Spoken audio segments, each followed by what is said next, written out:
Assalamualaikum warahmatullahi wabarakatuh. Berjumpa lagi dengan saya Ibnu.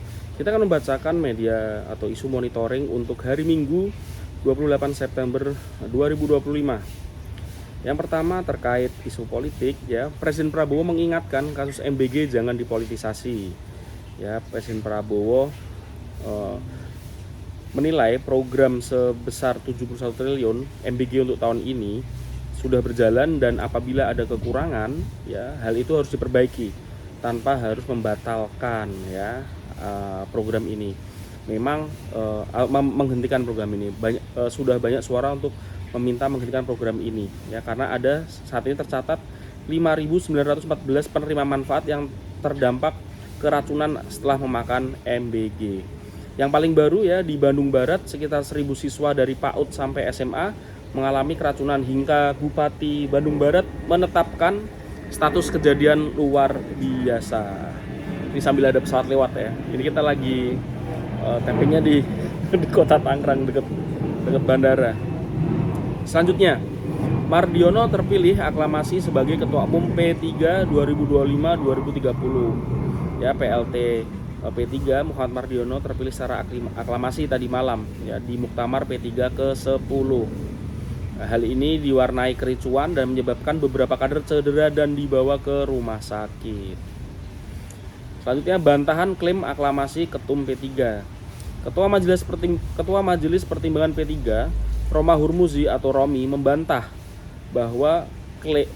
klaim bahwa Muhammad Mardiono terpilih secara aklamasi sebagai Ketua Umum P3 periode 2025-2030 di Muktamar 10.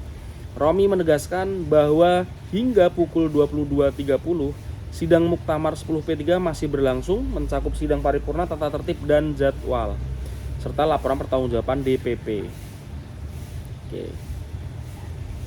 Menurut Romi, tidak masuk akal jika ketua umum dilakukan langsung pada sidang paripurna pertama, terutama mengingat adanya penolakan besar terhadap kepemimpinan Mardiono saat membuka muktamar dengan seruan gagal mundur. Selanjutnya, Komite Reformasi Polri bersifat ad hoc, akan bekerja 6 bulan. Komite ini akan dibentuk Presiden Prabowo di pertengahan Oktober dengan masa kerja selama 6 bulan. Hal ini disampaikan oleh Wamensesnek Bambang Eko Suharyadi yang menyebut komite akan beranggotakan 7-9 orang, termasuk Mahfud MD, Yusril Iza Mahendra, dan juga Jimli Asidiki. Namun pelantikan menunggu Prabowo kembali dari luar negeri. Selanjutnya, KPK buka peluang telusuri TPPU khusus kuota haji.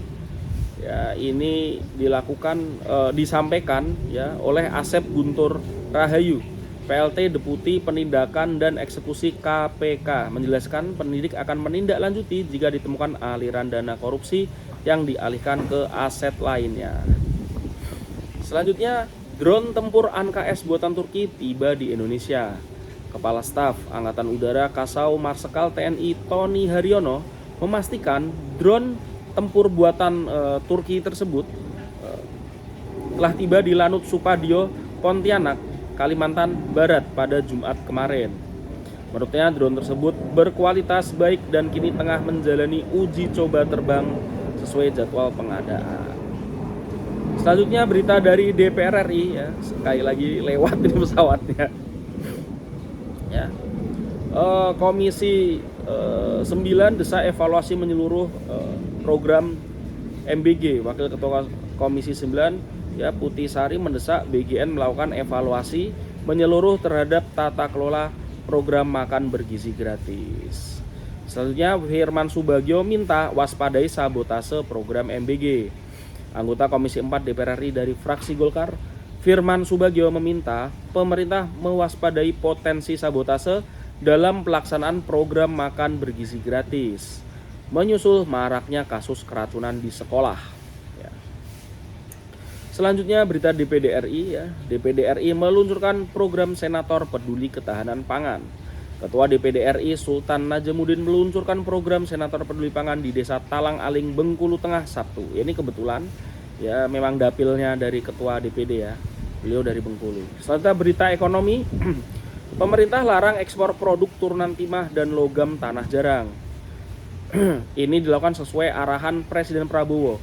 Menteri ISDM Bahlil Lahadalia menyatakan kebijakan ini untuk memastikan pengelolaan komoditas strategis tetap dikuasai negara. Tanah jarang ini mulai dari rebutan ya, China, Amerika seperti itu. Indonesia surplus produksi pangan. Hal ini disampaikan Kepala Badan Pangan Nasional Bappenas Arief Prasetyo Hadi. Ya, jadi ada telur, beras, daging ayam, cabai, dan bawang merah.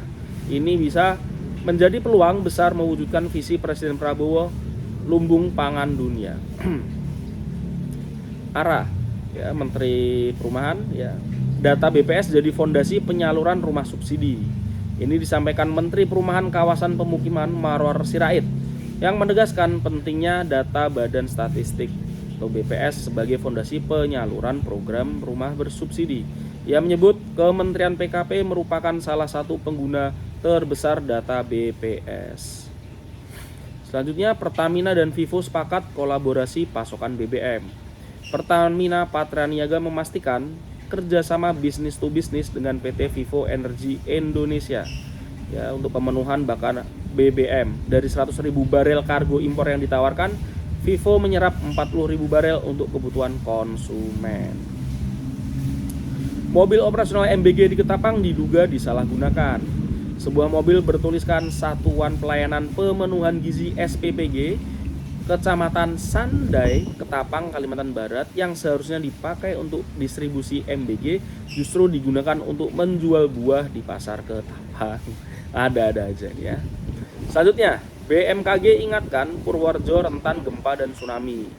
Ya, ini disampaikan oleh Direktur Gempa Bumi dan Tsunami BMKG ya, Daryono. Purworejo berhadapan langsung dengan zona megatrust Selatan Jawa yang berpotensi memicu gempa magnitudo 9,1. Wow. 3 siswa SD di Jember diduga dianiaya kepala sekolah. Ya, 3 siswa kelas 5 SDN Sanen Rejo 2 Jember diduga menjadi korban penganiayaan oleh kepala sekolah saat jam pelajaran. Korban adalah AD, FU, dan MN mengalami memar ringan hingga berat ya setelah dipukul, ditendang, dan ditampar.